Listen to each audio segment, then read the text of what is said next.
si wacan oo wanaagsan daawadayaal ku soo dhawaada barnaamij aynu ku eegayno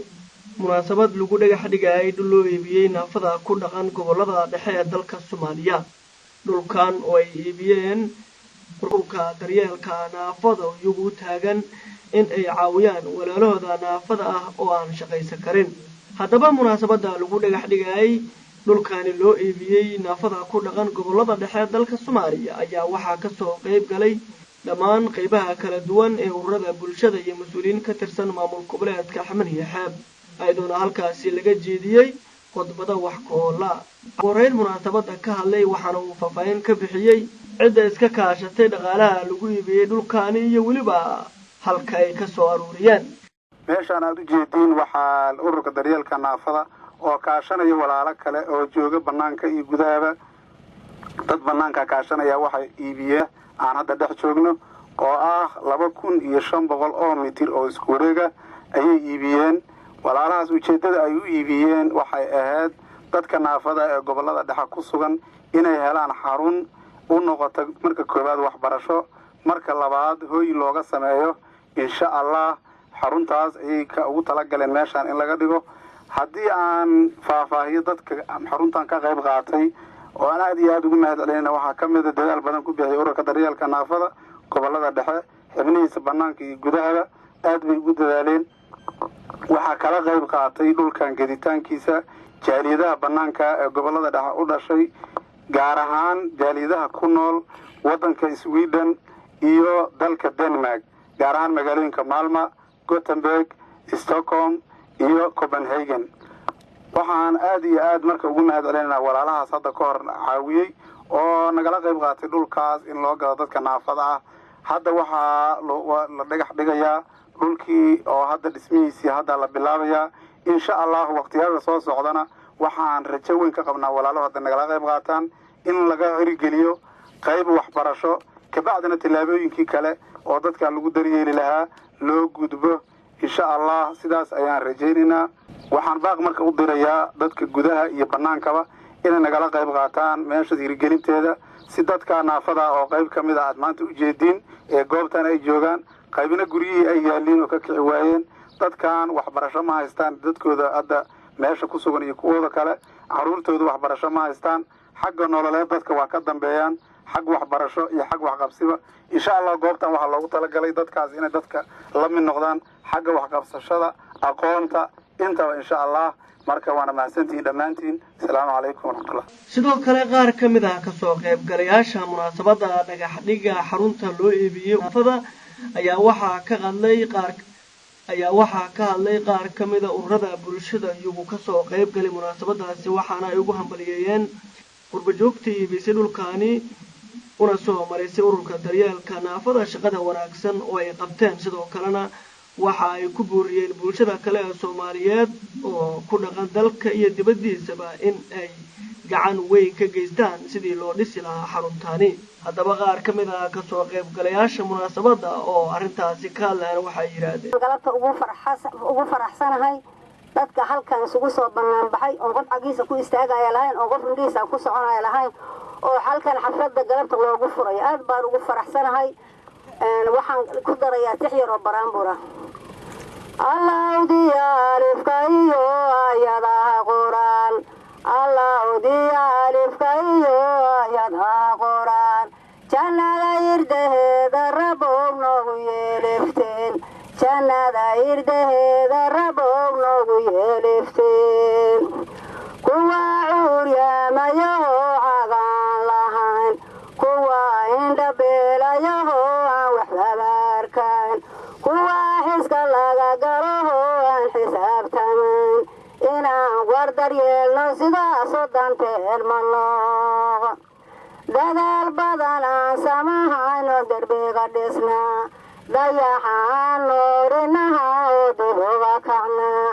ilaahow daayinahow sharta naga dabaal ilaahow daayinahow qayr degdega nase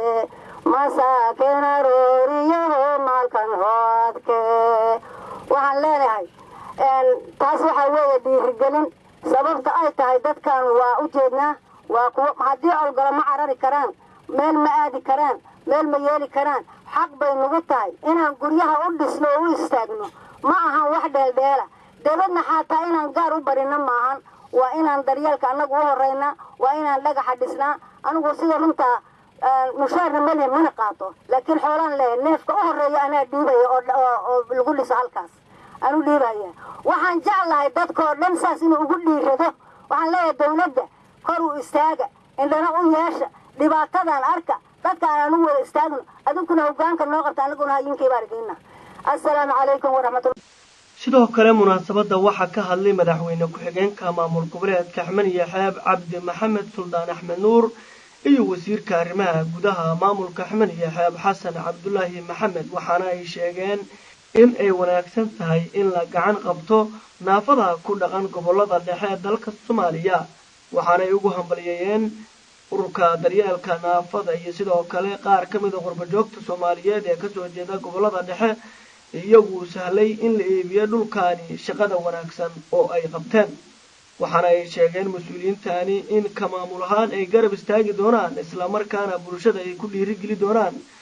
sidii dadkaasi ay u heli lahaayeen caawinaad joogto ah oo ay ka helaan walaalahooda Soomaaliyeed sidoo kalena maamulka Axmed Yaxaab oo gacan weyn ka geysanayo sidii daryeel joogto ah ay u heli lahaayeen haddaba ugu horeyn waxaa munaasabadda ka hadlay wasiirka arrimaha gudaha maamulka Axmed Yaxaab Xasan Cabdullaahi Maxamed idoon oo ku xigi doono isla markaana uu soo xiri doono munaasabadda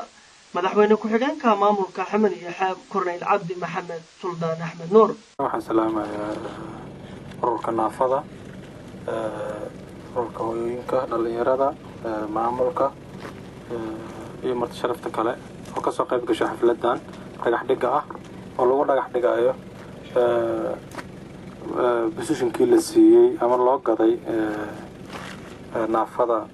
gobolada dhexe intaa kadib waxaan u sheegaynaa dadka alxaqda wal caqliga ah ama xoolaha haysta ama dabadaha joogeen ama gudaha joogeen ama urur ha ahaadeen ama muxuu ahaay ganacsato ha ahaadeen intaba inay ka gargaaraan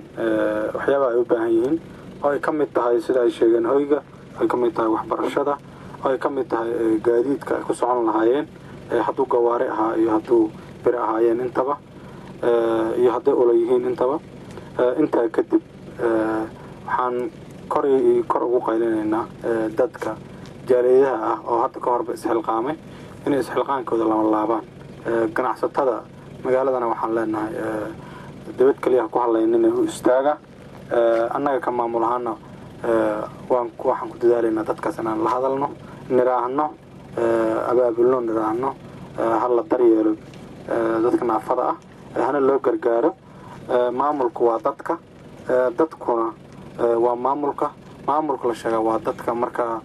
waxaan mar labaad iyo mar saddexaadba u mahad celinayaa ururka naafada ee gobolada dhexe sidoo asna isugu hawlay inuu dadaal u galo sidoo wax u qabsan lahay waxaan kaloo mar labaad u mahad celinayaa dadka gaday dhulkan hadda tan u heelano u socda inay wax ka qabtaan ayagana waxaan ku boorinayaa intaasi laban waadna mahadsantiin ilaahay subxaanahu watacaala inaan halmari doono annagana xaggeena wixii karaamkeena ma reemanayno asalaamu calaykum waraxmatullahi wabarakaatu wasiirka arrimaha gudaha maaragtay ka hadlay arrimihii maaragtay laga hadli lahaa anigu waxaan leeyahay naafada in loo dadaalo shaki ma ku jira mise kuma jira maba aha waa caddahay in loo dadaalay waana loo dadaali doonaa waxaan leenahay hay-adaha samafalka naga gacan siiya arrimaha sidaasa waa arrimaha aad u jishabantihiina waa taqaaniini hanala ka gacan siiyo maamulku diyaar buu u yahay cod dheer baan ku leenahay maaragtay beesha caalamku ha ka qayb qaadato naafada daryeelkeeda annaguna waxaan diyaar u nahay codkayagana inaan ku birno calaf wixii aan haynana inaan ku bixinno in alle intay noo gaarto waa mahadsantii